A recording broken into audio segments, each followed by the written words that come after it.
хавар гинэний баяраар очсон шүү дээ. Тийм тэр үе. Намар дахиж нэг ирлээ гэсэн та очоо. Намар одоо бас ер нь би жилээр нэг тийм нэг аврын талаан цагт нутагтаа очиод нэг хэд хоног байх юмсан гэж боддсон юм аа. Тэгээд чадахгүй юм да. Тэгээд хөөж явахад ч одоо нэг энэ хамаатан садан надад их олон доо. Би хотын дээр байж 71 онд ер нь хотын иргэд бол хотод их ер нь ажил явуул их тусалд юм да. Тусалж байсан. Тэр имийг би энэ жил танаас харлаа. Ерөөсөө энэ тэмцэл за утаагүй болгоё. Цамаараа одоо энэ юу шахмал төлөв ширгэлийгээд ингээл яасан чинь тэр бүт чинь их ч хөдөлмөр гарч байна.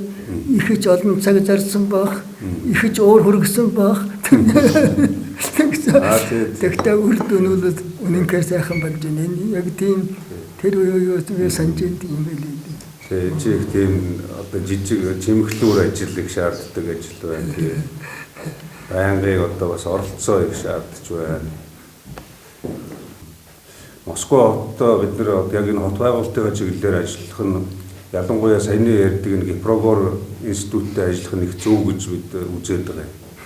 Яагаад гэх юм бол эдгээр тасар их одоо мэдээлэл байна. Бидэнд байхгүй одоо нөгөө архив, хот байгуулалт, төлөвлөлт, судалгаа, усны судалгаанаас эхлээд геологи байгууллагын одоо газрын зүүн одоо судалгаа, геологийн судалгаа гэдэг энэ хот төлөвлөлттэй холбоотой олон мэдээллүүд бас энэ байгууллагад одоо 56 54 оноос хойш хийсэн бүх мэдээллүүд энэ газарт байна.